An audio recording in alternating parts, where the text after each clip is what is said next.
Well, good morning, lovely ladies and gentlemen. Steve and Gabriella Collins coming to you from beautiful San Antonio, Texas, the second most powerful, passionate, and purposeful coach and speaker in the world. I hope you guys are fired up and ready for another fantastic day. I want to share something with you that is a mindset issue. You want to know something funny?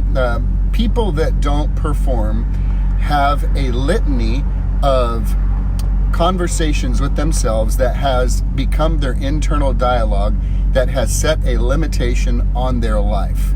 And the limitations are actually false. They're not true limitations. Now, there are some exceptions. If a man has no legs, he may say, I'm not going to be able to climb Everest. And so we understand that. So I'm not talking about stupid stuff that's obvious.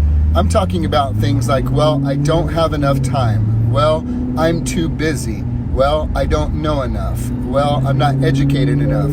Well, I don't have enough money for that. Well, I don't know the right people. Well, my granddad was that way, my dad's that way, and so I'm that way. There are a litany of internal conversations that people have with themselves known as limiting beliefs. And these limiting beliefs many times are not true. Everybody that you know, think of the highest performers on planet Earth. Think of the most successful people on planet Earth. Think of the people who are in whatever arena they are fighting at the top of their game. The top NFL players, the top NBA players, the top singers, the top musicians, the top baseball players, the top Olympians. One of the things that all of these players have in common is that they have been given 24 hours a day, just like you and I have. So the concept of not having enough time is not a true concept.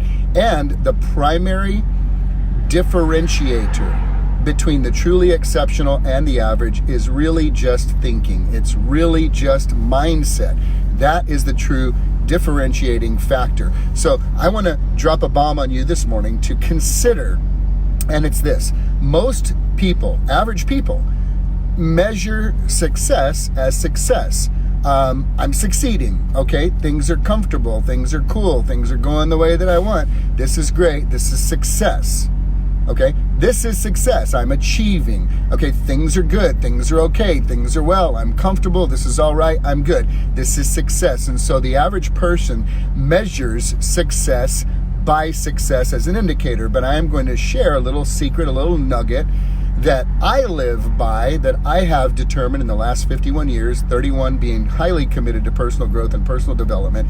And it is this: when you stand on a scale, if you are attempting to lose weight, the scale is the tool, but the number on the scale is the measure and the metric that you use to determine if you are moving towards or away from your goal. It is the metric, it is the measure that you use for determining where you are. See, the average person would use, the scale would be their life.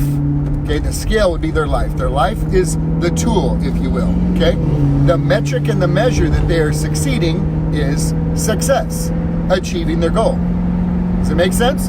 Now, I am going to propose to you that the metric and the measure that the exceptional use as a measure for success is actually failure.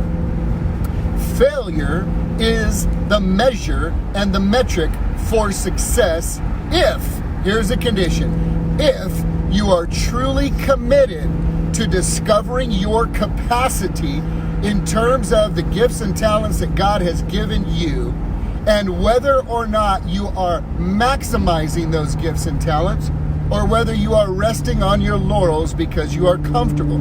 If your intention is personal growth and personal development at the highest level, then failure must become the number on the scale.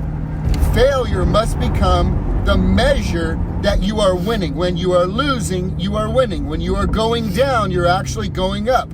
When you're falling, you're actually standing. I know it sounds like a dichotomy, but follow with me. If you haven't had your coffee yet, take a couple quick shots so you can keep up. I've been killing it since 4 this morning, ladies and gentlemen. I'm bringing it to you heavy and hard. So here's the deal. measuring your personal success in the personal growth and personal development field is based on one thing. It's based on you using failure as the measure, failure as the metric, because failure is the feedback that life gives you that says, Steve Collins, your current mindset, your current skill set, your current relationships, your current resources, your current knowledge has just met its match. You've just hit the wall. And you cannot go much further because you have hit your capacity. Failure is the catalyst that says, aha, I've reached my capacity. Now it's time to go into another gear. Like that, you see that? You go into another gear. You have the capacity to hit the next gear.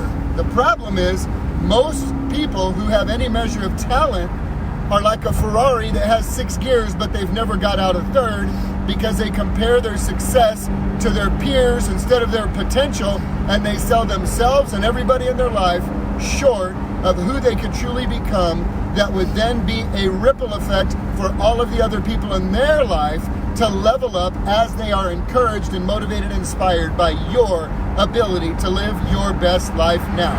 The average measure success by success. The exceptional measure success by failure. Failure says, I've reached the max of what I know, where I am. It's now time for a new relationship, a new resource, a new responsibility, a new mindset, some new knowledge, a new book, a new seminar, a new coach, a new conversation, something that says, I've reached my max, but there's more. I've reached my max, and I know there's more. I've reached my max, and there's more in me, more to me. If you are measuring your success by succeeding, you're selling yourself short, friend. I challenge you to measure your success by your failure. Have a great day, guys.